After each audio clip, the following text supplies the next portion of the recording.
Well, one of the things I want to get done today is to decant this blueberry gin which I've made. Now, when I make blueberry gin, it's quite very simple. Anybody can make it. You need one of these big, I think they're about a gallon jar. These are from Charlie's stores, but you can buy them normally you can buy a jar like this from anywhere where it does for serving. I use a gin, obviously, a London dry gin. Now I use the cheapest I can get. You don't need something expensive. After all, you're adding flavour to it by putting the blueberries in.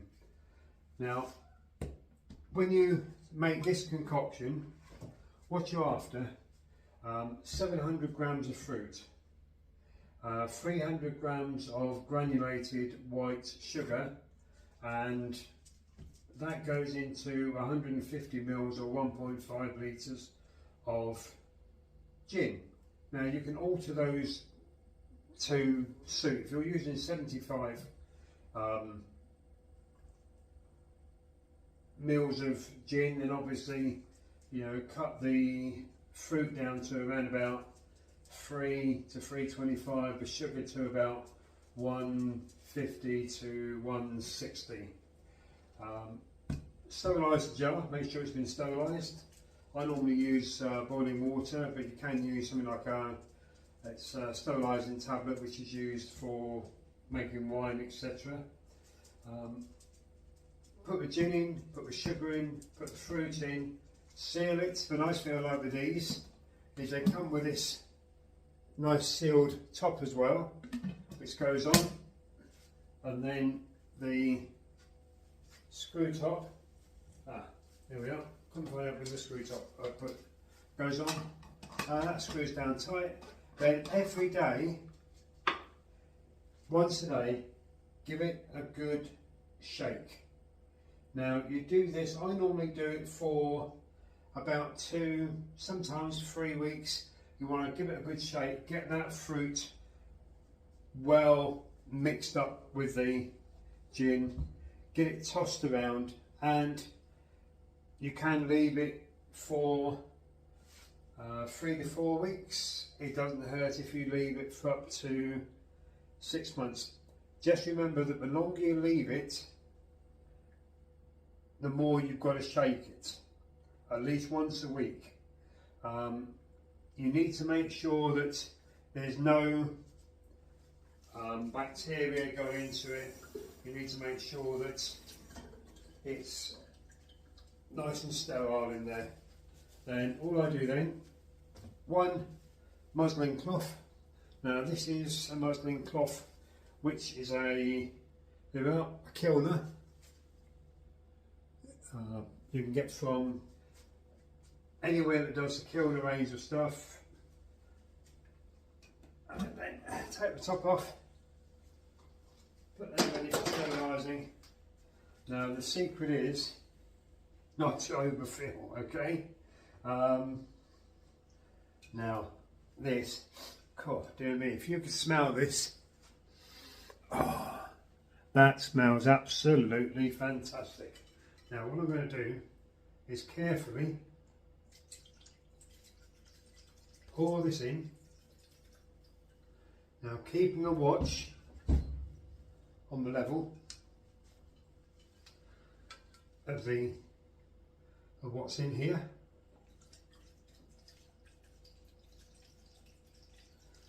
After all, you don't want to spill it.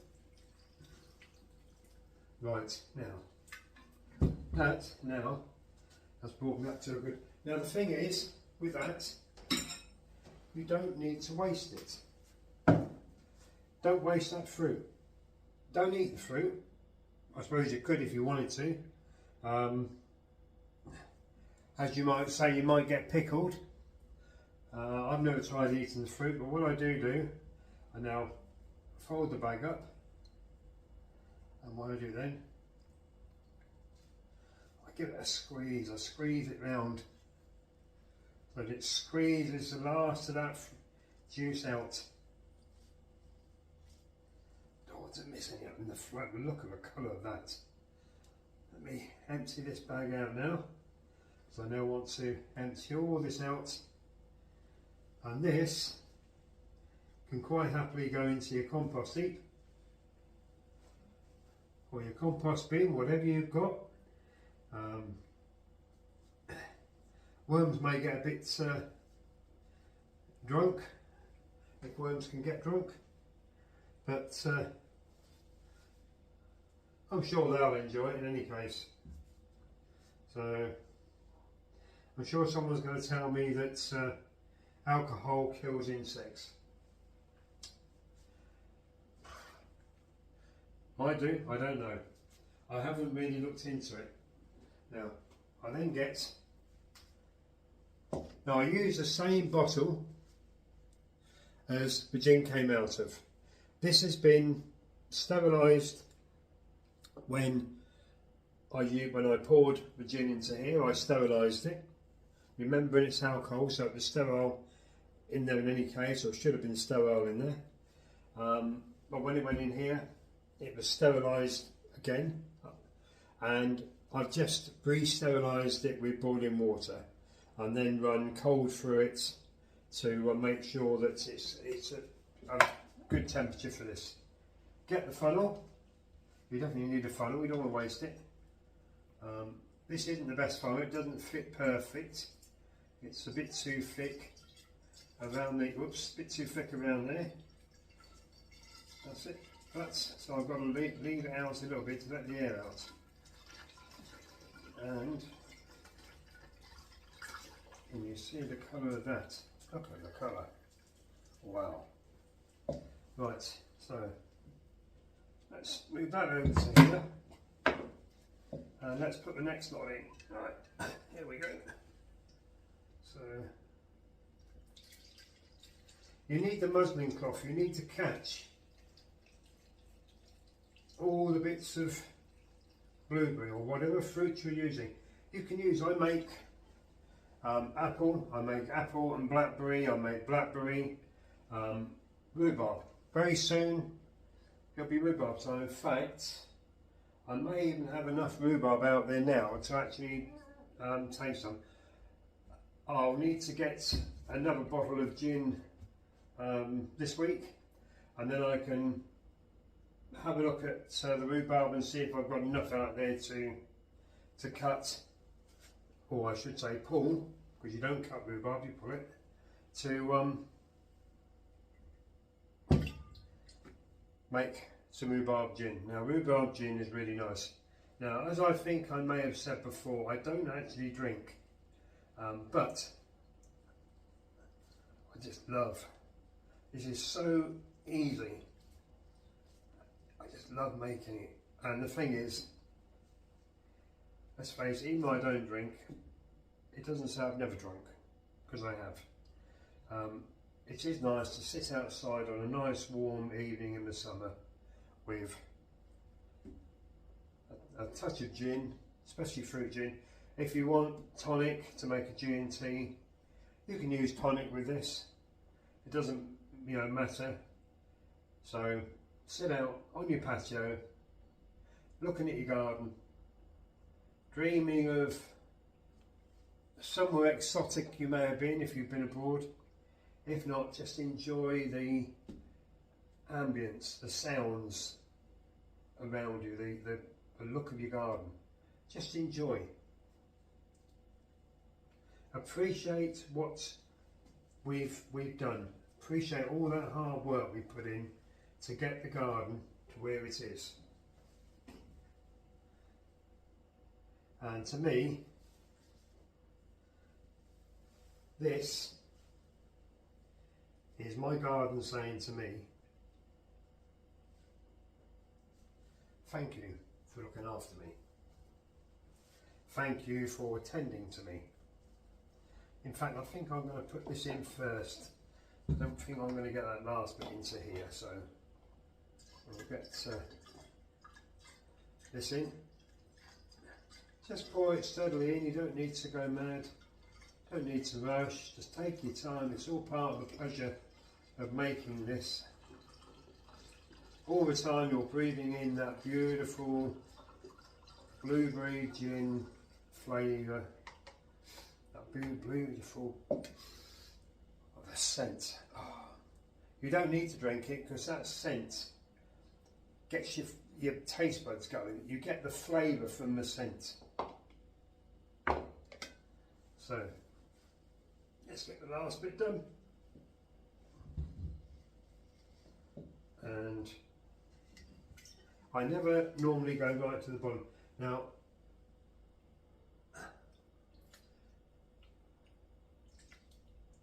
it doesn't always work out so well with the sugar absorption. Right. That is perfect, that one. The blackberry and apple I made didn't absorb all the sugars. I used the same amount of sugar as I do normally. It's the first time I've made a blackberry and for some reason it didn't absorb the full 300 grams of sugar. Whether it's because the blackberries and the apple was sweet enough and didn't really need all that sugar. Leave a small air gap at the top. As you can see, I've just come up to the ring. I'm coming no higher. On top, I'll just quickly wash my hands now because they're covered in some gin. So let me dry them off and take the bottle, dry the bottle. Then what I'm going to do is get a label.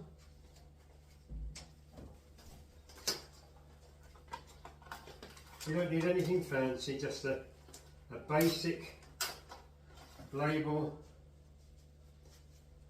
Get a pen and put blueberry gin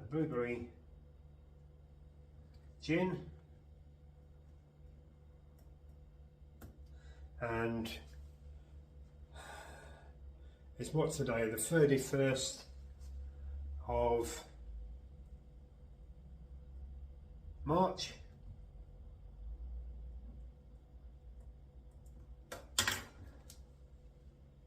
Take the label.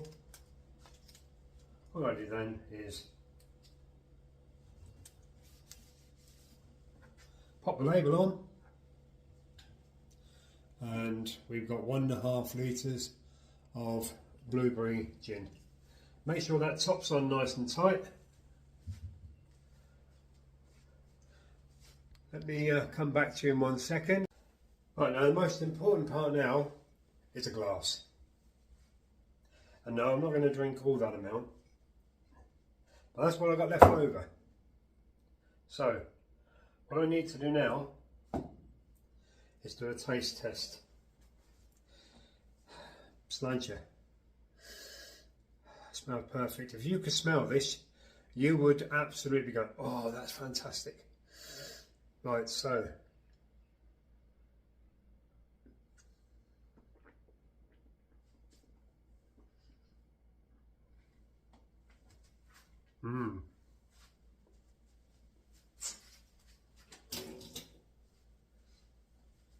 oh dear me. Now I have to say, unfortunately, I didn't drink it. If I drank it at 4 o'clock in the afternoon, I might feel a bit lightheaded, as I haven't actually eaten anything since this morning. But that is like a beautiful gin liqueur. It's obviously fruitful, but it tastes of blueberries. It's rich, it's sweet, but not too sweet. You can alter the sugar level to suit, but try and keep to that 1.5 litres of fluid to that 300 grams of sugar. It's vitally important to have that sugar in there. It helps with the re-fermentation process, and this is what makes the liqueur. So that is perfect. Now, if you look at that one, and you can see the clarity in this blueberry gin, I'll show you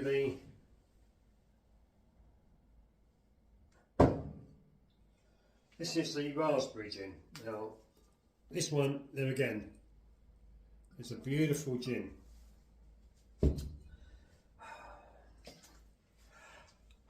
I do have to do some silly things, don't I? Right, I need to try this one too. Because this is for the summer, so open it up. And again, no, I'm not going to drink it. I just need to know that it's all okay. So, down the hatch.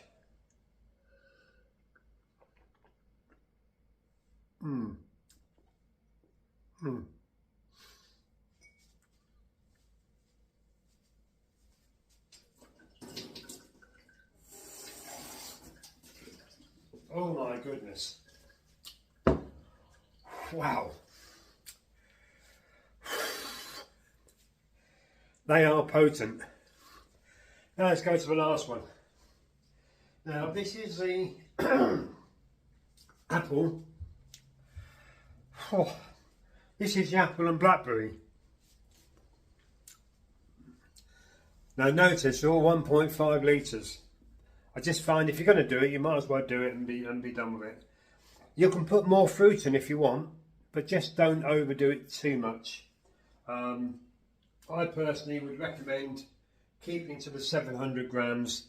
Do not go above 850 grams of fruit. 8 to 850 grams of fruit. It doesn't do you any good. It doesn't make a difference. 700 grams of fruit is more than enough. And look out in the supermarkets. Look out for fruit which is on its sell by date and has been reduced in price. The blueberries, no, I didn't grow blueberries because one thing I've not got in the garden for some reason, I've just realised, is blueberries. Why haven't I got blueberries in the garden? I used to have a dozen blueberry bushes down at the allotment, 3 foot high. There was a fight between me and the birds getting the blueberries. Sometimes it wasn't birds that got the blueberries, it was light fingers. Unfortunately, that's one of the things that I do find with allotments, is sometimes light fingers. The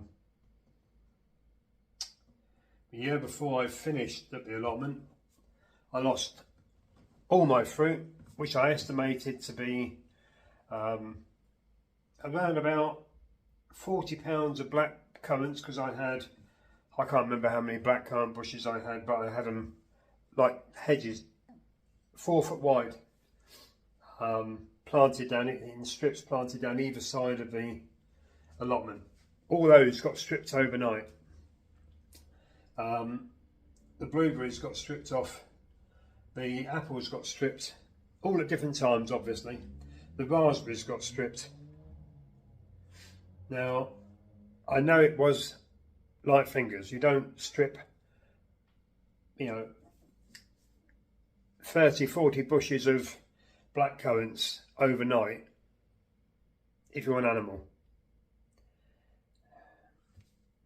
And in fact, the owner of the allotments, his CCTV caught a group of ladies, and I do say a group, and I use the ladies lightly, actually walking just before it got dark, and walked back out about an hour and a half later with torches, because it got dark, carrying baskets full of fruit. And they didn't just raid me, they raided other allotment plots as well. But that's another story. Now this apple and blackberry gin, for some reason, did not lose its sugar content. Now I have tried putting this through a muslin cloth a dozen times and cannot get rid of the sugar. It's not doing any harm. The sugar's there and it's not going to hurt it. But even decanting some into a smaller bottle. Now I started off with 1.5 litres of gin to do this blackberry and apple, and ended up with 1.5 litres of gin and 70 cc's, sorry, of gin. Yeah, 70 cc's of gin. And even though this was very lightly skimmed off, even that has laid down a sugar deposit at the bottom. So not going to cause you any harm. Wine will often have a sediment at the bottom. This is the reason why with wine you find I normally lay it down on its side, so the sediment lays along here. Then when you pour it, because it's been picked up like this, sediment goes to the bottom. When you pour very slowly, very carefully, and you're watching with that sediment that's left in there isn't coming out. You do the same with this. So what I'm going to do now, third taste test. Here we go. Just a little bit off the top. I'm checking whether to make sure it's held its flavour.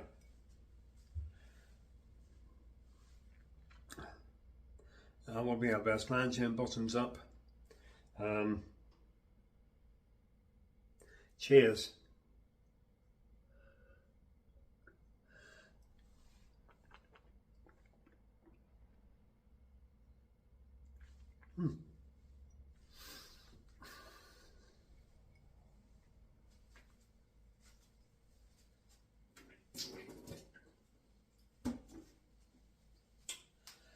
Right, now the blackberry and apple and the raspberry does not have the same scent, that deep blueberry scent. It doesn't have a scent. This you can smell the blueberries. This one